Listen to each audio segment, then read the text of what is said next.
안녕하세요.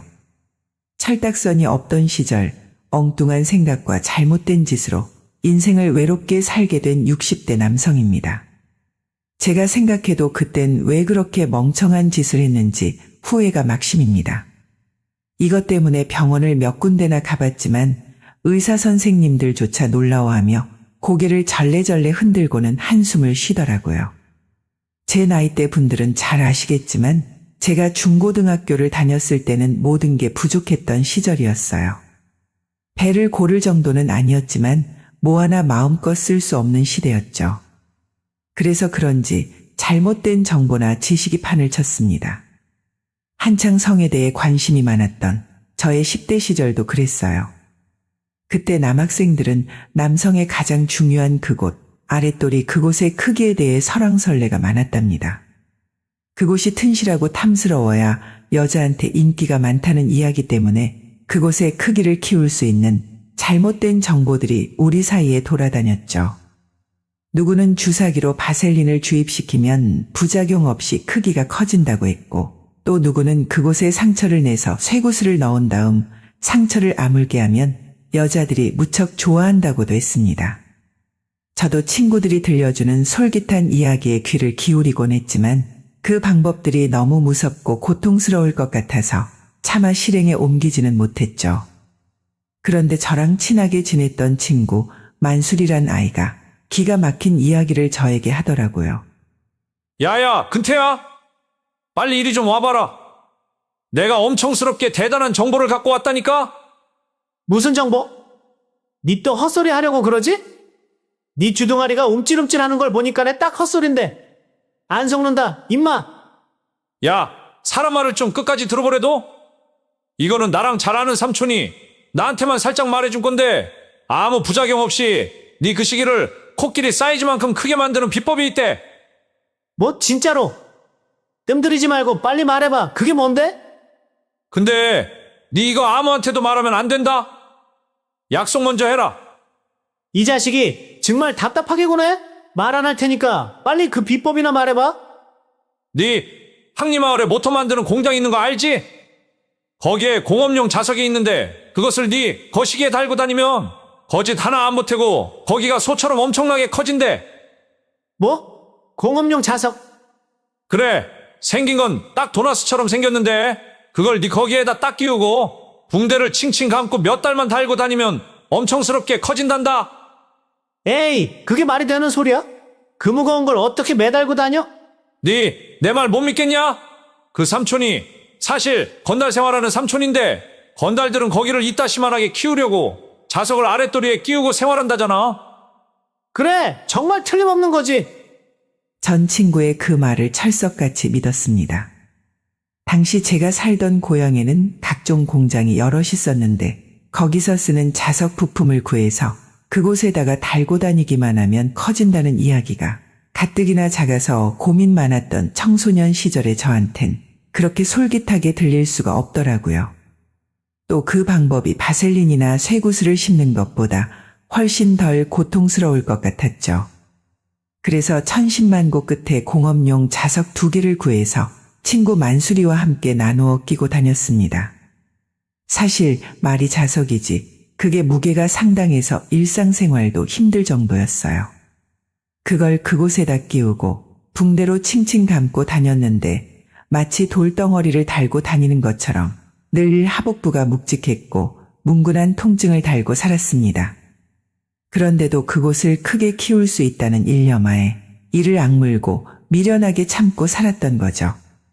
차라리 공부에 그런 끈기를 보였으면 뭐가 됐어도 진작 됐을 텐데 엉뚱한 곳에다 인내심을 발휘했으니 제가 생각해봐도 참 한심한 노릇이 아닐 수 없었습니다. 공업용 자석을 끼고 산 지 일주일 그리고 한 달이 넘고 2달이 다 되어갔어요. 그러던 어느 날 친구 만수리는 고개를 절레절레 흔들며 두 손 두 발을 다 들고 포기를 선언하더군요. 근태야, 미안한데 나는 이제 도저히 못하겠다. 아무리 생각해도 이게 사람 할 짓이 못 된다.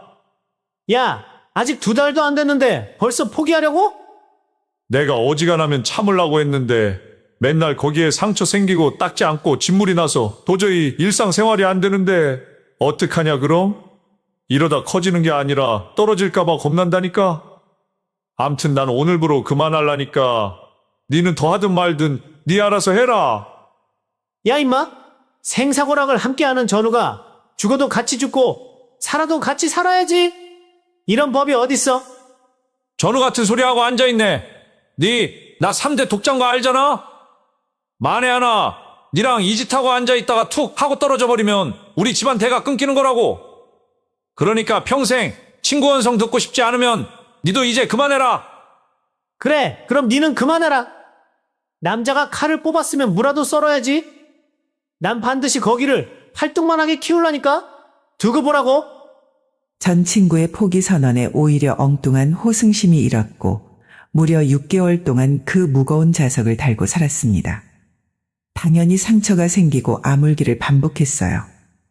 소변을 보는 것조차 고통의 연속이었죠. 그런데 말입니다. 자석을 단 지 반년 만에 정말 신기하게도 제 그곳의 크기가 확연하게 달라져 있더라고요. 평소 평온했을 때는 크기가 2배 이상은 커져 있는 것 같았고 화가 나 있을 때 크기는 서너 배는 너끈히 커져 있는 것 같았습니다. 전 너무나 큰 성과에 엄청난 희열을 느꼈어요. 이걸 바로 고진감래 고생 끝에 낙이 온다고 하는구나. 역시 피와 땀은 배신하지 않는구나 하고 어마어마한 성취감에 사로잡혔습니다. 그렇지만 저도 이런 결과가 어떻게 나온 건지 도저히 알 수가 없습니다. 어쩌면 성장기 시절 무리한 물리적인 압력이 기형을 만든 것일 수도 있겠죠. 혹시 제 이야기에 혹해서 따라하시는 분은 없으시겠지만 제 경험담은 의학적으로 전혀 증명되지 않는 사례니까 노파심에 미리 경고의 말씀을 드립니다. 아무튼 가시적인 성과에 한껏 고무됐던 전 자석을 달고 다니는 일을 게을리하지 않았어요. 10대를 넘어 군대에 입대할 때까지도 꾸준히 자석을 달고 다녔으니 한 5, 6년은 좋게 그 짓을 했던 것 같습니다. 나중에는 그 고통에 인이 배겨서 딱히 통증도 느껴지지가 않더라고요. 그리고 전 정말 어마어마한 크기의 그것을 비로소 갖게 되었죠. 이런 말씀 드리는 것도 참 부끄럽지만 그 결과는 제가 처음으로 꾸준히 뭔가를 노력해서 이룬 것이었습니다. 그래서 코끼리처럼 커진 그것이 마치 훈장처럼 느껴지기도 했어요. 공중 목욕탕이나 화장실에 갔을 때 제 그곳을 보고 놀라는 사람들의 시선을 즐기기까지 했습니다. 전 군제대를 하고 용접 기술을 배워서 용접공이란 직업을 가졌어요. 사실 외모도 그렇고 집안도 그렇고 딱히 내세울 것 없는 그저 그런 남자였죠. 그럼에도 불구하고 당시 제 여자친구는 절 너무나도 사랑했습니다. 그리고 그 이유가 바로 엄청난 크기의 그것 때문이라는 걸 잘 알고 있었죠. 밤마다 제 그것을 욕망하는 여자친구를 보며 속으론 얼마나 뿌듯했는지 모릅니다.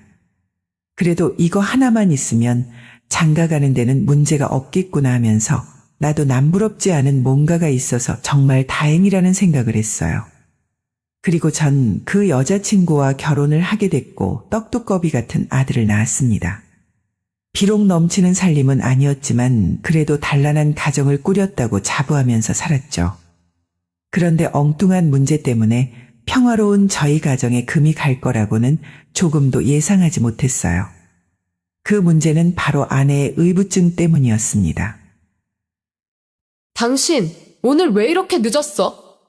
해 떨어진 지가 언젠데 왜 지금 들어오냐고. 내가 오늘 동료들이랑 술 한 잔 걸치고 온다고 했잖아. 그게 아닌 것 같으니까 하는 소리지. 당신, 솔직히 말해봐. 동료들이랑 술 마신 게 아니라 어떤 년이랑 뒹굴다 온 거 아니야? 뭐? 아니 이 사람아, 그게 무슨 소리야? 가정 있는 남자가 누구랑 뒹굴어? 누구랑 뒹굴긴. 말뚝만한 당신 거시기에 환장하는 어떤 년이랑 뒹굴었겠지. 아니 왜 이렇게 생사람을 못 잡아먹어서 안달이야? 정말? 여자한텐 안테나 같은 촉이라는 게 있어서 웬만하면 다 들어맞는다고. 그러니까 솔직히 실토해. 어떤 년이랑 배꼽 맞췄어, 어? 이 사람이 정말. 시간이 지날수록 아내는 뜬금없이 근거 없는 의심을 일삼았어요.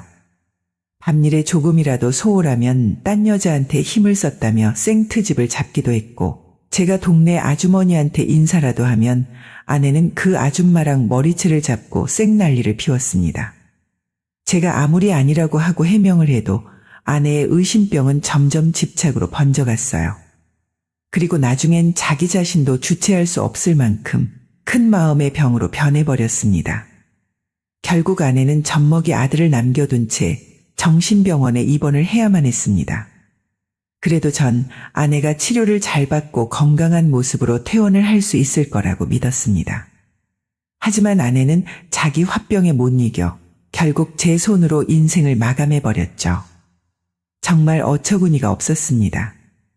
의부증이라는 게 사람 하나를 망가뜨릴 만큼 무서운 것이란 것도 그때 처음 알았죠. 이게 다 무식하게 크기만 큰 제 아랫도리 때문이란 죄책감이 들었습니다. 하지만 전 슬퍼할 겨를이 없었어요. 어떻게든 어린 아들을 키우며 살아야 했거든요. 그래서 이 집 저 집 동네 아주머니들 손을 빌려가며 어린 아들을 키웠습니다. 그런데 말입니다. 아내가 죽고 제가 혼자 됐다는 소문이 동네에 쫙 퍼진 이후로 동네 아주머니들의 눈빛이 이상하게 달라지더라고요. 처음엔 그냥 상처한 호라비를 불쌍하게 여겨서 그런 줄로만 알았는데 이유는 다른 데 있었어요.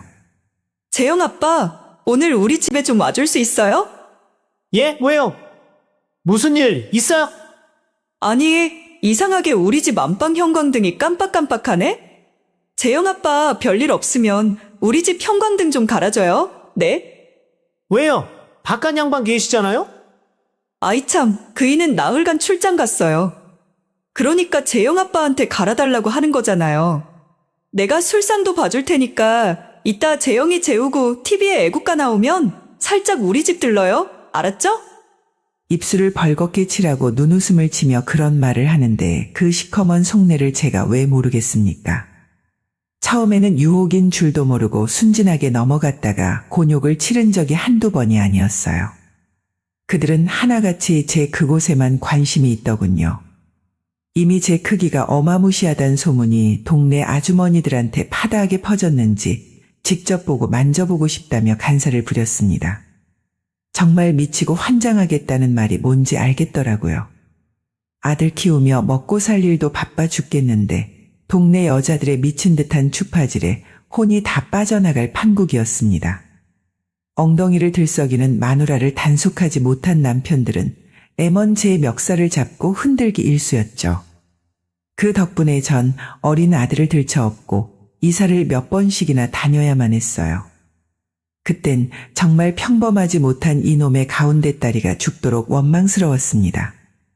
그곳을 키우기 위해 자석을 달고 다녔던 행동이 참 후회 막심했던 순간이었어요. 여인의 살레음을 밝힐 때야 좋았지만 정상적인 삶을 살고 싶은 저에겐 거대한 그것은 거치적거리는 고깃 덩어리에 불과했습니다. 그래도 세월은 쏜살같이 흘러갔고 제 흰머리가 늘어가는 만큼 아들도 나이를 먹었죠. 장성한 아들은 번듯한 직장에 취직해서 지 밥벌이를 하고 살았고요. 직장 동료를 아내로 맞아 자기 가정도 꾸렸습니다. 아들을 장가 보내고 나서야 전 조금 안심을 할 수 있었어요. 이제 며느리도 봤으니 조용히 낚시나 하면서 남은 제 인생을 살아야겠다고 생각했죠. 하지만 그 생각조차 사치였습니다. 그놈의 그곳은 제 평화로운 일상까지 다 망가뜨려 버리더군요. 아직 경제적으로 자립을 하지 못한 아들 내외는 저희 집에서 신접살림을 차리게 됐는데요. 며느리랑 같이 살다 보니까 불편한 점이 여간 많은 게 아니더라고요.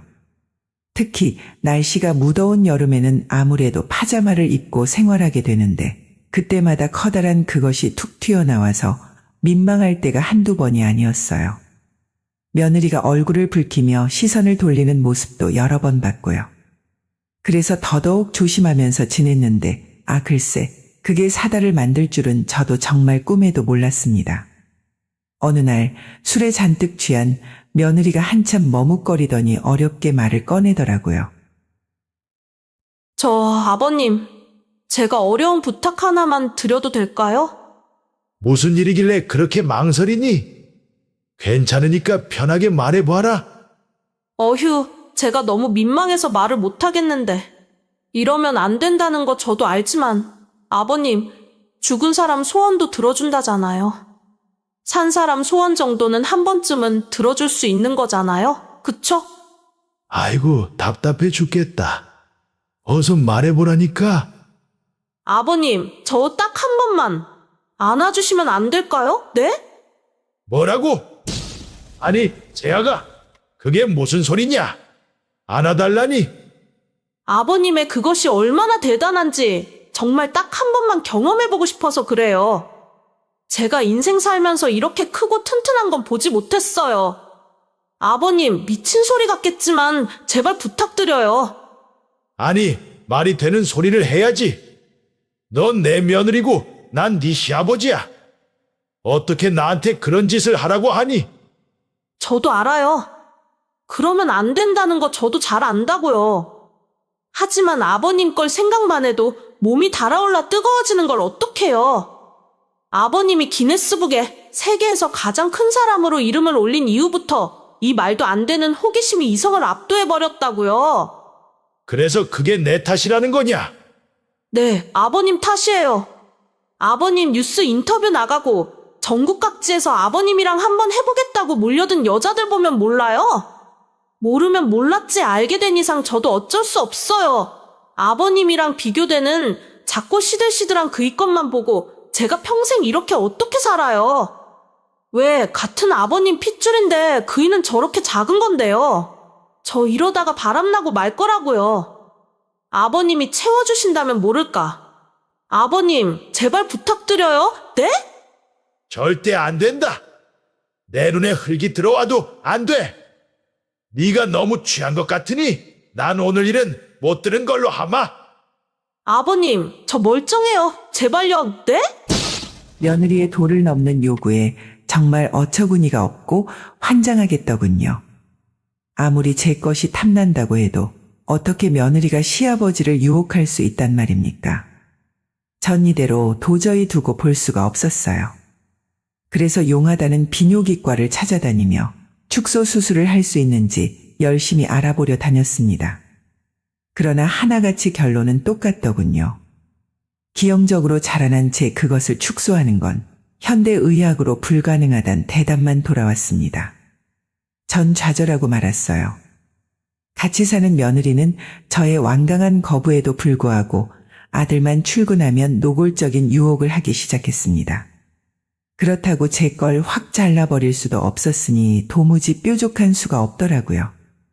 그래서 전 아들 내외를 떠나기로 결심했습니다. 애들한텐 말 한마디 없이 지방의 작은 월세방을 얻고 애들을 떠나버렸어요. 그것이 아들과 며느리를 지킬 수 있는 유일한 방법이었습니다.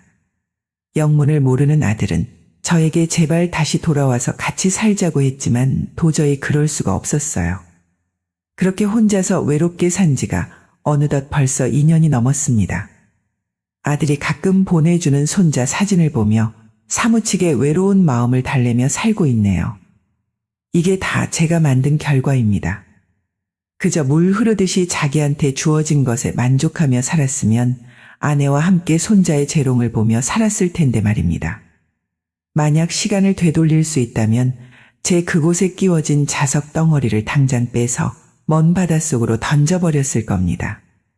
철없던 그때의 그 행동이 정말 너무 후회스럽고 원통스럽네요. 어처구니 없는 행동으로 평생을 후회하며 살았던 제 인생 이야기는 여기까지입니다. 제 사연을 끝까지 들어주셔서 감사드리며 충고와 질책의 한마디를 기대하겠습니다. 감사합니다.